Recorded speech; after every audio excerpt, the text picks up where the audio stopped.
자, 그럼 여러분, 선교적 목회란 무엇을 의미할까요? 이 선교적 목회에 대해서 이야기하기 전에 저는 이 코로나 시대에 우리가 마주하게 된 새로운 발견, 저는 이것을 신성직주의라고 정의하고 있는데요. 이것에 대해서 좀 이야기를 나눠보고자 합니다. 그동안 1990년대부터 우리 2000년대 초반까지 한국교회는, 뭐 지금까지겠죠, 이 교회갱신 운동을 통해서 한국교회는 개혁되어야 한다라고 이야기해왔습니다. 그것은 일견 마땅한 이야기입니다. 그런데 그 초점이 주로 어디로 맞추어졌냐면, 교회가 가지고 있는 구조를 바꾸고, 그리고 교회가 가지고 있는 룰, 그러니까 정관을 바꾸고, 또 목회자의 역할과 기능을 축소시키는 방향으로 여겨져 왔습니다. 그렇게 하니까 목회자들의 책임도 줄어들 것 같지만 그렇지는 않고, 책임은 책임대로 존재하면서 역할과 기능이 줄어드니까 목회는 좀 더 소극적으로 변하고, 또 우리 회중들이 원하고 있는 어떤 것들을 실현시키기 위한 민원주의가 오히려 교회 전체에 만연하게 되는 그러한 아쉬운 점도 남게 되었던 것이 사실입니다. 또 목회의 자율도와 창의성이 또 부족하게 되는 것도 우리가 한편으로 생각할 수 있는 아쉬운 점 중에 하나가 될 수 있겠죠. 그렇게 목회자의 역할과 기능이 축소되어 왔는데, 이 코로나 사태 이후에 사회적 거리두기가 시행되고 예배가 비대면으로 전환되면서 목회자의 역할이 다시 새롭게 조명되고 있습니다. 사회적 거리두기 때문에 모두가 교회에 나오지 못할 때 이 교회를 지키고 돌보는 것은 누구입니까? 바로 목회자라는 것입니다. 목회자에게는 고유의 기능과 역할이 있구나라는 것이 이 코로나를 통해서 재확인되게 된 셈입니다. 말씀을 가르치는 일, 복음을 선포하는 것, 물론 목회자가 아닌 사람도 다양한 방식으로 참여할 수 있지만, 이 코로나라고 하는 이 특수한 상황 가운데선 이것이 목회자가 지켜내야 하는 전문적인 영역이구나라는 것들이 조금 더 부각이 되었다는 것입니다. 저는 그러한 점에서 이러한 재발견되는 현상을 신성직주의라고 부르고 싶습니다. 이제 포스트 코로나 시대의 선교적 교회의 목회자는 교회를 돌보는 제한적인 역할, 지금 우리가 발견한 이 신성직주의적인 역할, 이 제한적인 역할에서 좀 더 나아가 이웃과 세계를 향해 적극적으로 나아가야 합니다. 바로 거기에서 삼위일체 하나님의 선교에 참여하는 선교적 목회로, 선교적 사목으로 살아가야 하는 것입니다. 그러한 과정들을 통해서 교회 공동체가 이 선교적 공동체로서의 사명을 깨달을 수 있도록, 또한 그것을 잘 감당할 수 있도록 공동체뿐만 아니라 개개인이 선교적인 삶을 살아갈 수 있도록 독려하고 가르치고 격려하는 것이 바로 선교적 목회의 핵심이 될 것입니다. 단순히 가르치는 역할에서 누구보다 먼저 선교적 삶에 이 선교적 목회자들은 더 적극적으로 참여해야 할 것입니다.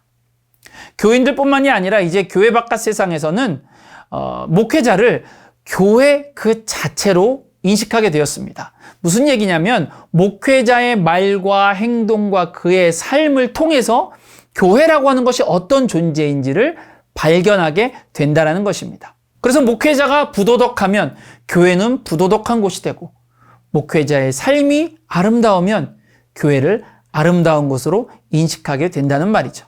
과거의 국내 선교적 교회 연구자들은요, 이 서구의 선교적 교회론이 제시하는 이 교회 내의 다양한 선교적 공동체가 각각의 리더십을 갖는 것에 대해서 주목해 왔습니다. 한국에서도 선교적 교회라고 하는 것은 그러한 방식으로 이끌어져야 하는 것이 아닌가라고 생각을 해왔는데요. 막상 한국에서는 목회자, 특별히 교회를 새롭게 개척하는 목회자 중심으로 선교적 공동체가 이루어지는 것에 대해 초기에는 좀 비판적인 시각이 있었던 것이 사실입니다. 왜냐하면 모두 다 목회자 중심으로 이루어지는 것들이 현대 교회의 흐름과는 일견 맞지 않아 보였고, 당시 교회 개혁 운동에서 목회자가 가지고 있는 권력을, 또 리더십을 나누는 것과는 좀 반대의 모습이었기 때문입니다. 그러나 이제 이것은 우리가 가진, 우리 한국 교회의 미션얼이 가진 우리만의 어떤 고유의 양태로 보는 것이 적절하다라고 저는 생각을 합니다. 자, 첫 번째로 살펴볼 영역은요, 선교적 목회의 영역 중 예배입니다. 코로나19 사태가 가져온 첫 번째 충격은 이 예배에 있었습니다. 기억나시나요, 여러분? 비대면 예배는 옳은가, 그렇지 않은가에 대해서 사람들이 처음에 몇 달은 치열하게 논쟁했습니다. 조금 더 보수적인 신앙을 가지신 분들은 절대로 안 된다, 이렇게 말씀을 하시고, 그러나 시간이 지나면서 어쩔 수 없이 사회적 거리두기를 해야 하는 상황에 이르자 이것은 임시적이고 일시적인 것이다 라고 이야기를 하게 되었습니다. 그러나 1년 반이 넘은 지금 누구도 비대면 예배는 예배로서의 가치가 없다라고 자신 있게 이야기할 수 있는 사람은 아마도 아무도 없을 것입니다.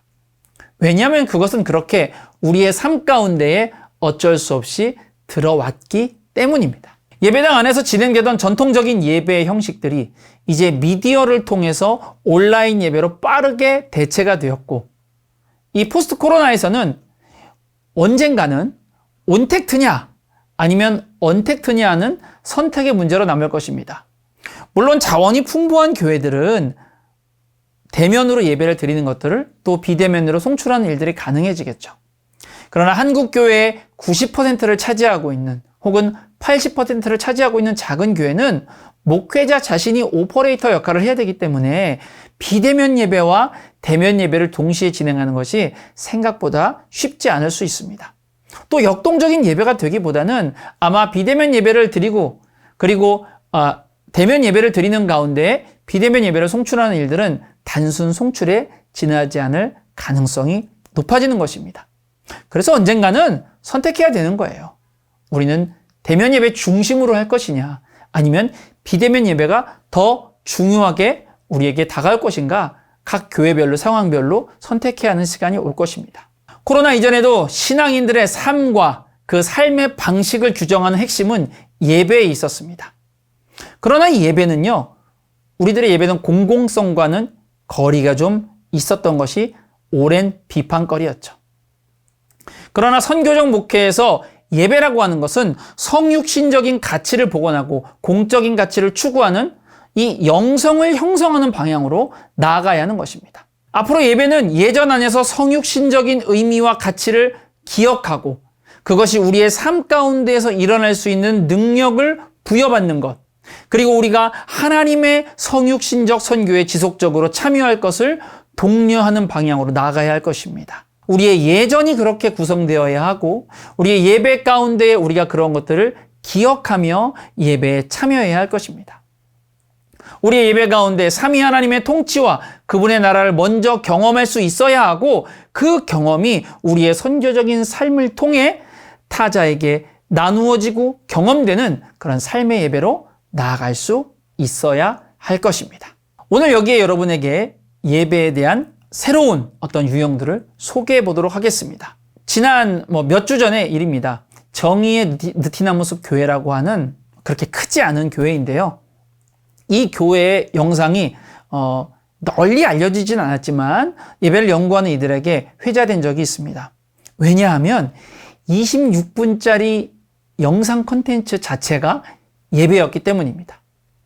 화면에 보시는 것처럼 빵을 만드는 과정들, 그리고 그것이 가지고 있는 다양한 의미들을 인문학적이고 신학적으로 풀어내면서 그 가운데 짧은 기도가 들어가고 예배를 마치고 축복하는 시간이 있었을 뿐, 사실상 컨텐츠 자체가 예배로 전송되었기 때문에 많은 분들이 관심을 갖게 되었습니다.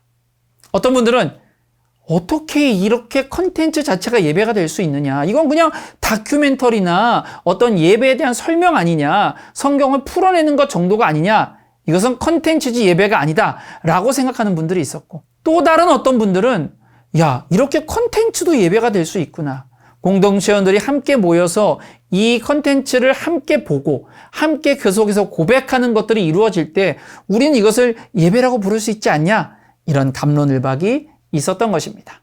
이것이 예배인가 예배가 아닌가는 바깥에 있는 우리가 결정하는 게 아니겠죠. 내부에 있는 분들이 이것은 예배입니다 라고 선언하고, 이 내부에 있는 분들이 그것을 그렇게 경험했다라고 하면 누구도 그것은 예배가 아니다라고 그 안에서는 이야기할 수 없을 것입니다. 이렇게 새로운 형태의 예배들에도 도전할 수 있는 거죠.